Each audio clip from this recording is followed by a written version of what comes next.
A little disclaimer for you all, वो ये है कि वीज़ा प्रोसेस के सारे जो भी मैं वीडियोस बनाती हूँ, एक चीज़ मैं आपको क्लियर कर दूं कि मैं कोई भी लीगल अथॉरिटी नहीं हूँ और कोई भी मैं लॉयर नहीं हूँ और मेरी एडवाइस, मेरी बातें कोई भी लीगल एडवाइस नहीं होती है। मैं आपके साथ सारी इन्फॉर्मेशन जो है वो अपनी रिसर्च और अपने एक्सपीरियंस के उस पर शेयर करती हूँ। तो just to make sure, just to make it clear for you कि कोई ये समझे कि मैं जो भी बात बता रही हूँ ऐसा ही होता है, बिल्कुल ऐसा ही एग्जैक्टली करना है। हर चीज़ को क्रॉस चेक किया करें, हर इन्फॉर्मेशन को मल्टीपल रिसोर्सेज से लिया करें ताकि आपको आगे किसी भी किस्म की परेशानी का सामना नहीं करना पड़े। Thank you and welcome to my vlog Karachi से मिशिगन। तो आप मेरे पास तैयारी देख लें आज क्या क्या चीज़ें हैं। एक अदद फाइल है, एक नोटबुक है, पेन है, मेरा लैपटॉप है, हर चीज़ यहाँ रखी हुई है। और ये तैयारी क्यों है? क्योंकि आज हम बात करने वाले हैं सबसे सबसे सबसे इम्पॉर्टेंट चीज़ की। खैर वीज़ा के प्रोसेस में हर स्टेप ही इम्पॉर्टेंट होता है, लेकिन आज जिस प्रोसेस की हम स्टेप की बात करेंगे जो कि इंटरव्यू है, जिसके दिन पे हम फाइनली आ गए हैं अपनी सीरीज़ को करते हुए, तो इंटरव्यू के अंदर आपकी प्रिपरेशन जो है वो बहुत बहुत बहुत अच्छी होनी चाहिए। और जो सवालात होंगे वहाँ वो भी, और जो डॉक्यूमेंट्स ले जाने होंगे वो भी। तो दो जो है वो इसकी अलग अलग चीज़ें होती हैं।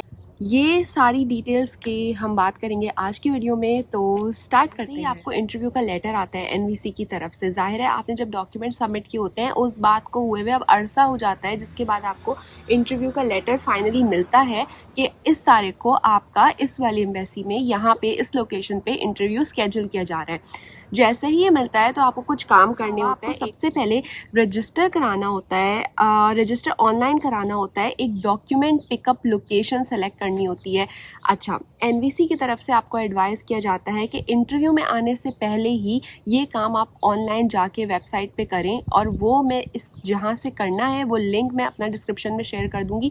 वहाँ पे जाके कुछ नहीं करना, रजिस्टर लिखा हुआ है मेन पेज पे आपको दिख जाएगा, online registration for document pickup. तो इस जगह पे जाके रजिस्टर कराना है, और ये एप्लीकेंट ही खुद जाके रजिस्टर कराता है, यानी जिसके लिए वीज़ा प्रोसेस किया जा रहा है, जो बेनिफिशरी होता है वो जाके इस पर रजिस्टर कराता है। तो उस रजिस्टर पे आप क्लिक करेंगे, मैं यहाँ पे लिंक शेयर कर दूँगी, आपको स्क्रीन पे भी नज़र आ रहा है वो पेज। वहाँ पे जाके रजिस्टर कराने से कुछ नहीं करना, सिर्फ एक लोकेशन, वो आपको मुख्तलिफ लोकेशंस देंगे जहाँ पे आपका वो लेटर ऑन इंटरव्यू के बाद पासपोर्ट और सारी चीज़ें, वीज़ा पैकेट जो होगा वो भेजेंगे। वो लोकेशन आपको डिसाइड करनी है कि आपके लिए कौन सी जगह कन्वीनियंट है जहाँ से आप वो चीज़ें उठा सकते हैं, पिकअप कर सकते हैं। आपको उस जगह पे कुछ लिस्ट ऑफ लोकेशंस मिलेगी, उधर से आप सेलेक्ट कर लेंगे। तो फॉर इंस्टेंस मैं कराची से ताल्लुक़ रखती हूँ, तो कराची में मैंने एमरल्ड टावर जो था वहाँ पे इसको लोकेशन को सेलेक्ट किया था, और वहाँ से जाके अपना पासपोर्ट और अपना वीज़ा का जो पैकेट है वो रिसीव किया था। तो आप भी वहाँ से जाके, अच्छा मैंने यहाँ पे रजिस्टर उसी जगह पे कराया था, और फिर जब लेटर ऑन इंटरव्यू के बाद एम्बेसी वालों ने मेरा पासपोर्ट भेजा तो उसी जगह पे जाके मैंने पिकअप किया। ठीक है, तो इस वजह से इस पे रजिस्टर कराना ऑनलाइन बहुत ज़रूरी है before your interview, before anything. जैसे ही लेटर आएगा उसके बाद आप पहला काम जाके ये करेंगे ऑनलाइन। ठीक है, लिंक डिस्क्रिप्शन में आपको मिल जाएगा। दूसरा काम आपने क्या करना है, अपना मेडिकल एग्ज़ाम जो है वो स्केड्यूल कराना है। अच्छा, मेडिकल एग्ज़ाम भी इसी तरह होगा, ऑनलाइन जाएंगे आप, और मैं आपको लिंक्स शेयर कर दूँगी नीचे। मेडिकल एग्ज़ाम आपको किसी भी डॉक्टर के यहाँ जाके नहीं हो सकता। जो यूएस की वीज़ा की जो रिक्वायरमेंट है, जो जो आपके एग्ज़ाम होने चाहिए, जो जो आपको वैक्सीन्स लगी हुई होनी चाहिए, वो जो है आपको नीचे कुछ डॉक्टर्स के नाम और उनकी फ़ोन नंबर्स, उनकी लोकेशन सब दी हुई हैं। मेरे केस में जो कराची से ताल्लुक़ रखती हूँ, तो 5 अदर डॉक्टर्स के नाम डिफरेंट हॉस्पिटल्स में मुझे मिले थे, और उनमें से जो मुझे बेहतर लगा मैंने उसको कॉल की, जो मुझे करीब लगा, कन्वीनियंट लगा, उसको मैंने कॉल की और वहाँ से मैंने अपना अपॉइंटमेंट बुक करा लिया। ये कोई मुश्किल काम नहीं है, इसी लिंक पे जाना है, रजिस्टर पे क्लिक करना है, और अपनी उधर लिस्ट दी हुई है कि कराची के लिए ये 5 डॉक्टर्स हैं, लाहौर के लिए ये 5 डॉक्टर्स हैं। अच्छा, और इंडिया के इस मुख्तलिफ शहरों के लिए उधर इंडिया के डॉक्टर्स होंगे जहाँ पे उन्होंने लिस्ट दी होगी। तो यहाँ लिखा हुआ है, लिस्ट ऑफ कंट्रीज़ भी लिखा हुआ है, उस पे आप जाके चेक कर सकते हैं कि आपकी कंट्री के हिसाब से, आपके एरिया के हिसाब से कौन से डॉक्टर डेजिग्नेटेड हैं जो आपका मेडिकल कर सकते हैं, और सिर्फ वही कर सकते हैं। रैंडमली किसी भी हॉस्पिटल में जाके आप अपना US वीज़ा के लिए मेडिकल नहीं करा सकते। मैं आपको बता दूं, आज से 3-4 साल पहले ज़ाहिर है ये चीज़ नहीं होती थी। अब ऐसा है कि मेडिकल एग्ज़ाम आपका कंडक्ट नहीं किया जाएगा अगर आप वैक्सीनेटेड नहीं होंगे। आपको मेडिकल एग्ज़ाम के दिन जब जाएंगे, और मेडिकल एग्ज़ाम हमेशा इंटरव्यू से पहले ही होता है, जब आप पहले जाएंगे मेडिकल एग्ज़ाम में आपको कुछ डॉक्यूमेंट्स लेके जाने होंगे। जैसे मैं आपको वो डिटेल्स बाद में बता दूंगी। वो डॉक्यूमेंट में अब लाजमी है कि आपको अपना वैक्सीनेशन का रिकॉर्ड लेके जाना है कि क्या आपने कोविड-19 की वैक्सीन लगाई हुई है, बूस्टर शॉट लगाए हुए हैं। तो इसकी जो भी रिक्वायरमेंट्स है वो आप देख लेंगे कि कौन सी वैक्सीन लगवानी है, जो कि अप्रूव्ड हो वही वाली वैक्सीन लगवानी है। और ये काम आपको इवन मेडिकल एग्ज़ाम से भी पहले करना है। तो जैसे ही आपको NOC का लेटर आता है इंटरव्यू का, आपने फ़ौरन से तैयारी पकड़ लेनी है, क्योंकि आपको मुख्तलिफ डायरेक्शन में मुख्तलिफ काम करने शेयर करी हूँ। आपको जब भी NVC का वेलकम लेटर आता है वीज़ा के लिए कि आपका इस तारीख को इंटरव्यू होगा, उसके साथ वो आपको एक डॉक्यूमेंट चेकलिस्ट भेजते हैं कि ये डॉक्यूमेंट लेके आइएगा अपने इंटरव्यू वाले दिन। आपको लाजमी उस जो वो है चेकलिस्ट जो है वो ईमेल में भी आई हुई होगी आपके पास, ज़ाहिर है।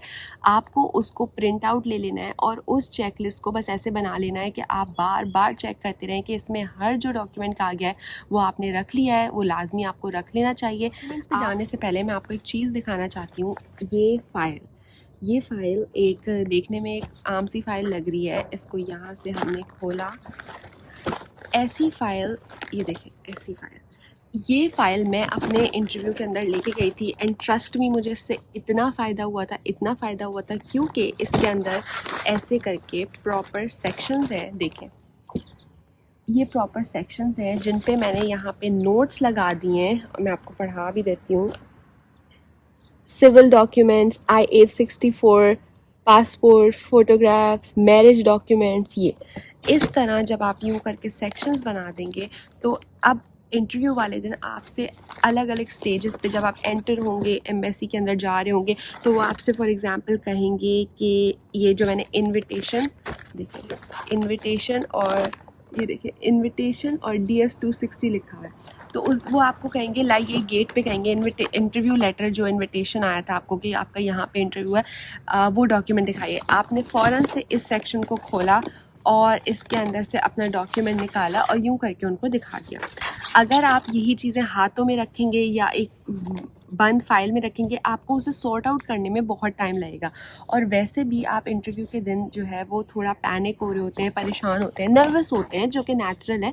तो बहुत आसानी हो जाती है अगर आपके पास इस तरह की फ़ाइल हो जिसमें प्रॉपर सेक्शंस बने हुए हो और जिसमें जो है वो आपने टाइटल से लिखा हुआ हो कि यहाँ पे मेरे मैरिज सर्टिफिकेट्स हैं, यहाँ पे मेरा बर्थ सर्टिफिकेट है, यहाँ पे मेरे सिविल डॉक्यूमेंट्स हैं, यहाँ पे मेरी फ़ोटोग्राफ्स हैं। ईज़िली आप उनको निकालेंगे और उनको दे देंगे। वो उनके लिए भी आसानी होगी, वो आपके लिए भी आसानी होगी। ये फ़ाइल बंद कर दी, ये लीजिए। अगर पाकिस्तान में रहने वाले लोग पूछें तो ये मैंने कराची में उर्दू बाज़ार से ली थी और आज से 3 साल पहले ली थी, तो इसकी कीमत थी 450 रुपये। तो ये उतने की आई थी ऐसी फ़ाइल। तो ये चीज़ ज़रूरी है, कन्वीनियंट हो जाएगा। Let's start with the document. सबसे पहले आपको रखना है NVC का इंटरव्यू लेटर, वो ऑफिशियल लेटर जो आया था आपके पास, ईमेल में आया होगा ऑब्वियसली, जिसमें लिखा हुआ था कि आपका इस डेट को इंटरव्यू है।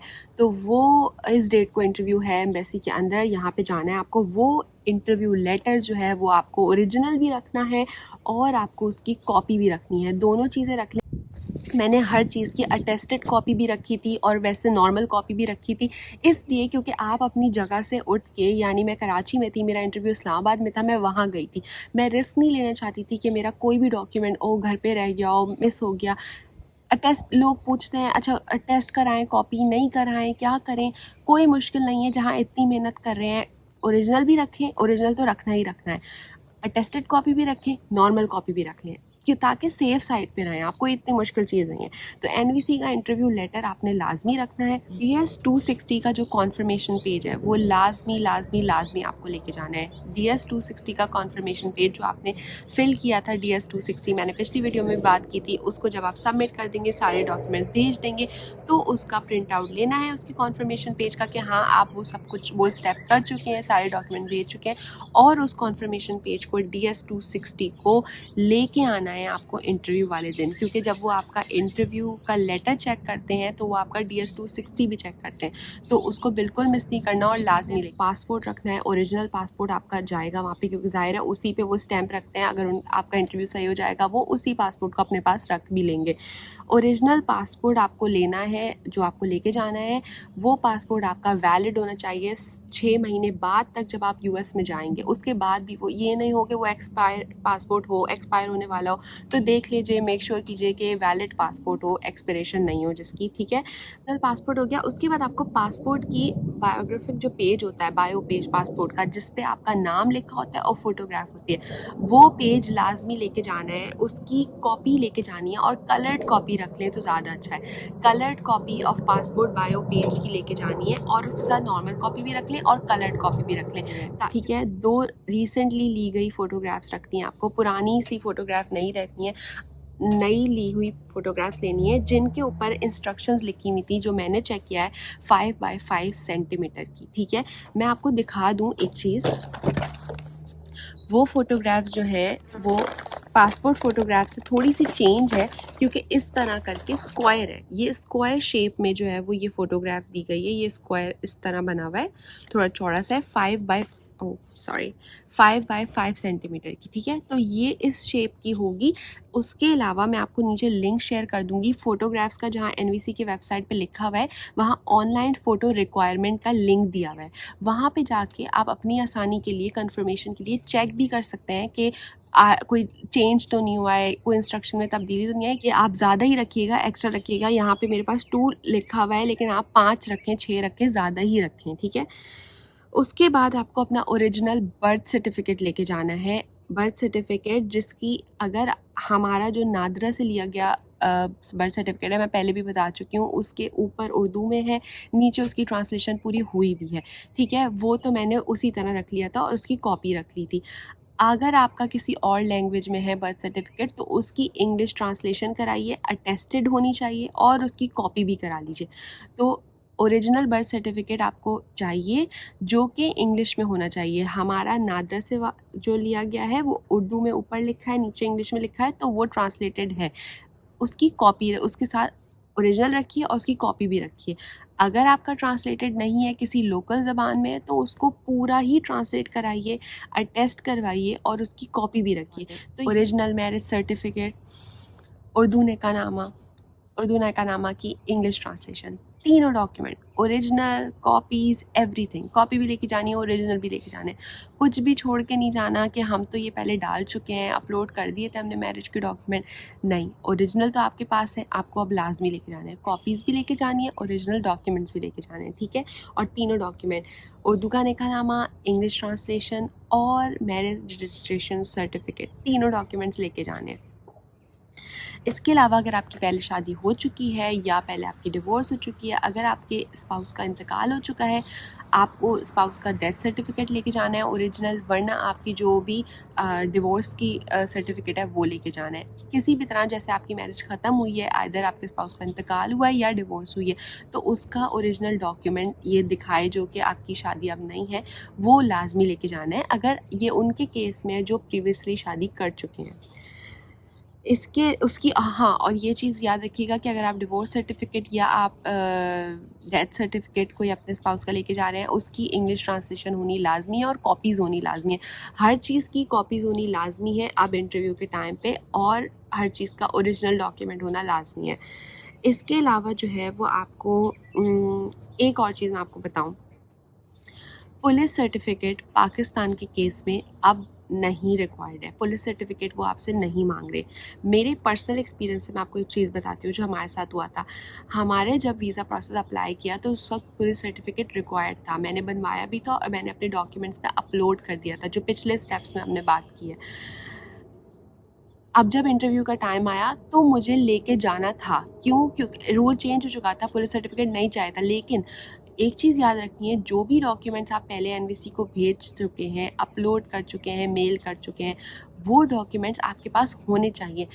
मेरा पुलिस सर्टिफिकेट रिक्वायर्ड नहीं था जब मेरा इंटरव्यू हुआ, लेकिन क्योंकि मैं पहले अपलोड कर चुकी थी इसलिए मैं अपने साथ ओरिजिनल पुलिस सर्टिफिकेट लेके गई थी, ताकि ऐसा ना हो कि वो कहें, अगर मुझसे मांगे कि आपका ओरिजिनल कहाँ है, आपने तो अपलोड किया था, तो मैं कहूँ नहीं मैं नहीं लाई। तो ऐसी सिचुएशन मुझे नहीं पड़ना। लिखा हुआ है वेबसाइट पे कि पाकिस्तान से पुलिस सर्टिफिकेट्स नहीं रिक्वायर्ड है, लेकिन अगर आप पहले अपलोड कर चुके हैं तो फिर आप अपने साथ लेके जाइए लाजमी, ओरिजिनल भी और उसकी कॉपी भी। और अगर आप पहले किसी और मुल्क में रह चुके हैं या रहते थे और अब पाकिस्तान में रह रहे हैं, इस सिचुएशन में भी फिर आपको पुलिस सर्टिफिकेट बनवाना होगा उस जगह का जहाँ आप रहते थे। तो ये थोड़े कॉम्प्लिकेटेड है, और इसके लिए आपको मैं लिंक शेयर कर दूँगी, वहाँ पे जाके चेक कर लीजिएगा कि कंट्री बाय कंट्री, इंडिया के केस में क्या है, सऊदी अरब के केस में क्या है, किसी और कंट्री से पाकिस्तान आए हो तो क्या रिक्वायरमेंट है। तो उनमें जाके आप चेक कर लीजिएगा कि आपकी कंट्री वाइज क्या रिक्वायरमेंट है। नॉर्मली पाकिस्तान में एक जो इंसान हमेशा से रह रहा है, पाकिस्तान में रहने वाले के लिए अगर आप 16 साल से बड़े हैं, पुलिस सर्टिफिकेट रिक्वायर्ड नहीं है। अपलोड कर चुके हैं तो देन लेके आना लाजमी। आपका मेडिकल एग्ज़ाम होगा जब इंटरव्यू से पहले ही होता है, तो उसमें 2 तरह की चीज़ें होती हैं। अक्सर आपको डॉक्टर, कुछ लोगों के केस में हुआ कि सील्ड एनवेलप एनवेलप दिया और वो सील्ड था और वो उन्होंने कहा अपने इंटरव्यू में लेके चले जाइएगा। कुछ लोगों को नहीं देते, डायरेक्टली एम्बेसी भेज देते हैं, डॉक्टर्स जो होते हैं आपको नहीं देंगे। नहीं दें तो कोई परेशानी की बात नहीं है, वो डायरेक्ट वहीं इंटरव्यू वाले दिन पहुंचा हुआ होगा पहले से। अगर दे दें तो वो सील्ड एनवेलप को रख लें और उसको खोलना बिल्कुल भी नहीं है। अगर उसको आपने ज़रा सा भी खोला तो इंटरव्यू वाले दिन वो उसको रिजेक्ट कर देंगे, पूरा मेडिकल एग्ज़ाम रिजेक्ट कर देंगे आपका। उस सील्ड एनवेलप को बिल्कुल नहीं खोलना, अपने पास एहतियात से रखना है और इंटरव्यू में लेके जाना है। मेरे पास उन्होंने मुझे कोई सील्ड एनवेलप नहीं दिया था, उसमें मतलब आपके मेडिकल की रिपोर्ट या कोई ऐसी चीज़ नहीं दी थी, लेकिन उन्होंने मुझे एक मेरे एक्सरे की कॉपी दी थी और वो भी एक एनवेलप के अंदर थी। तो मैंने उसको वैसे ही बंद का बंद रहने दिया था और मैं उसको इंटरव्यू में लेके चली गई थी। मेरे मेडिकल एग्ज़ाम के सारे रिज़ल्ट जो है वो वहीं पे ऑलरेडी पहुँचे हुए थे। मुझे डॉक्टर ने सिर्फ एक एक्सरे दिया था, बता दिया था उसने मुझे, वो मैं लेके चली गई थी। तो मैं ये नहीं सोची थी कि मैं इसको खोल के देखूँ इसके अंदर क्या है, या मैं इसको लेके जाऊँ या नहीं जाऊँ। लेके जाना है लाजमी, अगर आपको डॉक्टर कुछ भी दे, ठीक है। इसके अलावा आपको अपना form I-864 affidavit of support जो आपके स्पाउस ने, जिसने आपको स्पॉन्सर किया उसने भरा होगा, जो हमने पिछली वीडियो में बात की थी, वो फॉर्म आपको लाजमी लेके जाना है। और उसके साथ साथ आपको जो US से ज़ाहिर है वो आपको स्पॉन्सर कर रहा है, तो जो फेडरल टैक्स रिटर्न की कॉपीज़ हैं वो आपको लेके जानी है। आप ओरिजिनल प्रिंट आउट ले लें, ज़ाहिर है वो मोटी सी थोड़ी फ़ाइल बन जाती है, लेकिन आपको वो रखने हैं।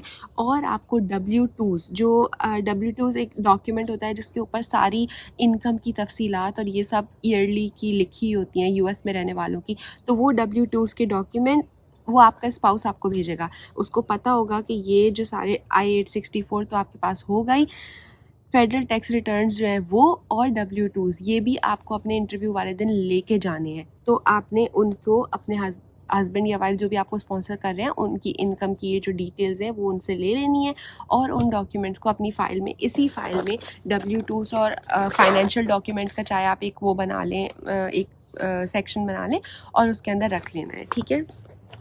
वो आपसे आगे मांगे ना मांगे ये आपका कंसर्न नहीं है, आपको लेके जाना है, ठीक है। इसके अलावा जो है वो evidence of relationship between petitioner and beneficiary, evidence of relationship भी आपको रखना है पिटिशनर और बेनिफिशरी के दरमियान जो ताल्लुक़ है। उसमें क्या क्या आ सकता है, फ़ोटोग्राफ्स आ सकती हैं आपकी फैमिली। कुछ लोग कहते हैं कि फ़ोटोग्राफ्स तो हम पहले भी भेज चुके हैं ना, जब शुरू में हमने डॉक्यूमेंट्स फ़ाइल किए थे तो हम फ़ोटोग्राफ्स भेज चुके हैं, लेकिन मैं कहती हूँ सेफ़ साइड के लिए आप लेके चले जाइए, क्योंकि वो कह रहे हैं एविडेंस ऑफ रिलेशनशिप में आप कुछ भी ला सकते हैं। आप कोई आपके पास गिफ्ट्स एक्सचेंज की रिसीट्स हों, आपके पास जो है वो लेटर्स हों, कोई ईमेल्स हों, कोई मनी ट्रांजैक्शंस हो, बैंक के स्टेटमेंट्स हों, वो लेके चले जाइए। तो मैंने इस सिलसिले में, अच्छा लोग मना करते हैं शादी का एल्बम जो है वो नहीं लेके जाएँ, मैंने क्या किया था मैं आपको दिखाती हूँ। शादी का एल्बम मैं नहीं लेके गई थी, लेकिन मैंने एक छोटा सा इस तरह का एक एल्बम बनाया था और मैंने इसी फाइल के अंदर वो रख लिया था, ईज़ी टू कैरी था।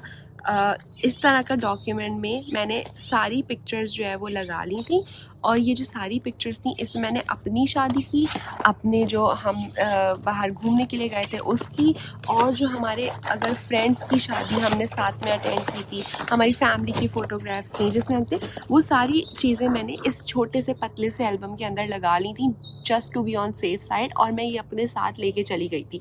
तो उनके लिए भी कन्वीनियंट था। उन्होंने मुझसे कहा कोई फ़ोटोग्राफ्स लाए हैं आप, तो मैंने उन्होंने मुझे एक बास्केट दी कि इसके अंदर रख दें। उन्होंने खोल के नहीं देखी थी इंटरव्यू में, लेकिन उन्हें लगा कि हाँ मैं कॉन्फिडेंट हूँ, मैं लेके आई हूँ, मैंने रख दी, कोई ऐसी बात नहीं। का लाइसेंस जो है वो जो भी ड्राइवर लाइसेंस होता है यूएस का, उसकी आपके पास ज़ाहिर है कॉपी ही होगी, वो और पिटिशनर का पासपोर्ट की कॉपी, वो दोनों चीज़ें जो है वो आपको अपने पास रखनी है और वो लेके जानी है। पिटिशनर की पासपोर्ट की कॉपी और जो है पिटिशनर का ड्राइवर लाइसेंस की जो कॉपी है वो आप उसको प्रिंट आउट निकाल लें, वो आपको स्कैन करके भेज देंगे जो यूएस में रहते हैं आपके स्पाउस जो है, और वो आप अपने साथ इंटरव्यू वाले दिन लेके जाएंगे। तो मेरे ख्याल से मैंने सारे डॉक्यूमेंट्स कवर कर लिए हैं, और अगर कोई चीज़ आपको मिसिंग लगे, अगर कोई चीज़ आपको लगे कि आपको कन्फ्यूजन हो रही है, आप मुझे कमेंट्स में बताइएगा। कोई क्वेश्चन हो मुझे बताइएगा कि मैं इस पर बात करूँ।